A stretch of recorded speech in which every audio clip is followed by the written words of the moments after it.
नमस्ते दोस्तों। आज हम सब एक बहुत ही प्यारा और छोटा सा आइडिया सीखने वाले हैं। एक ऐसा आइडिया जिससे हमारे बड़े से बड़े डरावने सपने भी उतने डरावने नहीं लगेंगे। तो शुरू करें। वो फीलिंग तो हम सब जानते हैं, है ना? जब कोई बड़ा फाइनल एग्जाम हो और पूरी की पूरी किताब अकेले पढ़ना बहुत मुश्किल लगता है। कभी-कभी एक बड़ा सपना भी बिल्कुल वैसा ही लगता है। हम उसे देखते हैं और समझ ही नहीं आता कि शुरुआत आखिर करें कहाँ से। तो चलिए आज मिलते हैं हमारे दोस्त रवि से। रवि का एक बहुत ही प्यारा बहुत बड़ा सपना था। वो चाहते थे कि उनके ऑनलाइन कोर्स सिर्फ भारत में ही नहीं बल्कि पूरी दुनिया के स्टूडेंट्स तक पहुंचें। कितना सुंदर सपना है ना? अब देखिए, जैसे ही रवि ने इस बड़े सपने के बारे में सोचा, उनका दिमाग ना बस एक शब्द पर आके अटक गया। कैसे? ये मैं कैसे करूंगा? वो मैं कैसे मैनेज करूंगा? हर छोटी से छोटी चीज को वो अकेले ही समझने की कोशिश करने लगे और बस यहीं से सारी प्रॉब्लम शुरू हो गई। जरा रवि की टू डू लिस्ट तो देखिए। उन्हें दूसरे देशों के टैक्स कानून समझने थे, नई पेमेंट सिस्टम ढूंढने थे, वहाँ की मार्केटिंग सीखनी थी। अयो, कितना सारा काम है ना? सच कहूँ तो ये लिस्ट देखकर ही थकान हो रही है। तो कई रातें ठीक से सोए बिना ये सब करने की कोशिश के बाद रवि को एक बात समझ आई। उन्हें लगा कि वो पूरी तरह से फंस गए हैं और उन्होंने खुद से कहा, अरे नहीं, मैं फिर से उस कैसे वाले जाल में फंस गया हूँ। ये एक ऐसी जगह है जहाँ हर चीज बहुत मुश्किल और नामुमकिन सी लगने लगती है।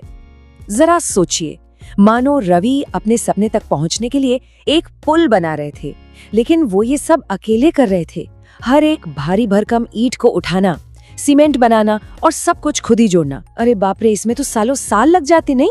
लेकिन फिर रवि के दिमाग की बत्ती जली। एक बहुत ही सिंपल लेकिन जादुई आइडिया आया। उन्होंने बस अपना सवाल बदल दिया। ये पूछने के बजाय कि मैं ये कैसे कर सकता हूँ, उन्होंने एक कहीं ज्यादा स्मार्ट सवाल पूछना शुरू किया।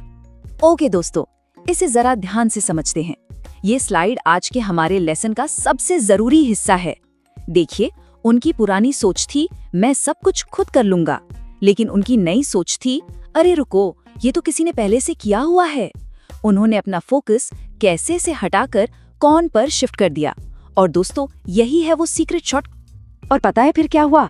जैसे ही रवि ने अपना सवाल बदला, उनका सपना सच होने लगा, वो भी बस कुछ ही हफ्तों में, बिल्कुल जादू की तरह। चलिए देखते हैं कि ये खूबसूरत जादू हुआ कैसे। रवि ने कोई बहुत बड़ी कॉम्प्लिकेटेड रिसर्च नहीं की। वो बस लिंक्डइन पर गए और एक छोटा सा सीधा सा सवाल पोस्ट कर दिया। उन्होंने लिखा, मैं अपने एजुकेशन बिजनेस को ग्लोबल ले जाना चाहता हूँ। ऐसा कौन है जिसने ये पहले किया है और मेरी मदद कर सकता है? बस सिर्फ एक छोटा सा सवाल। अब इस स्लाइड में जो सबसे कमाल की बात है ना, वो है स्पीड। सिर्फ 2 दिन में उन्हें 3 ऐसे लोग मिल गए जिन्होंने बिल्कुल यही काम पहले किया हुआ था। और सोचिए, एक इतना बड़ा काम जिसमें शायद 6 महीने की कड़ी मेहनत लग जाती, वो पूरा काम सिर्फ 3 हफ्तों में सेटअप हो गया। है ना कमाल की बात? और रिजल्ट्स तो देखें, उनकी इंटरनेशनल सेल्स शुरू हो गई, उनकी ऐप दुनिया भर के कार्ड्स एक्सेप्ट करने के लिए तैयार हो गई और उन्होंने एक नए देश के लिए एक नया कोर्स बनाना भी शुरू कर दिया। ये सब कुछ बस इसलिए हुआ क्योंकि उन्हें अपना कौन मिल गया था। तो रवि की इस कहानी से हम सब के लिए क्या प्यारा सा सबक मिलता है? यही कि हमारे बड़े सपनों के लिए हमारा शॉर्टकट कोई कैसे नहीं है। हमारा शॉर्टकट है एक कौन, एक इंसान। अब चलिए एक पल शांति से सोचते हैं, हमारे लाइफ में अभी वो कौन सा एक बड़ा गोल है जिसे हम अकेले ही सुलझाने की कोशिश किए जा रहे हैं।